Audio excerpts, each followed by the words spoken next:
এই হলো আমার গাড়ি। ওই যে গাড়ির গ্লাস, লুকিং গ্লাস দেখা যায়। আর এই সাইডে পিছনের সাইডে একটু দেখা যায়, একটা দেখা যাচ্ছে না।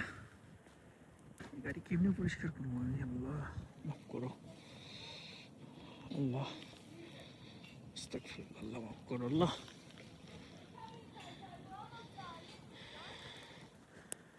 ভয়ঙ্কর সুন্দর, ভয়ঙ্কর সুন্দর।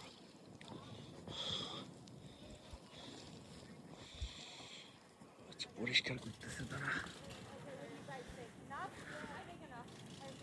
হা হা হা, কাম করো, কাম করো, কাম করো।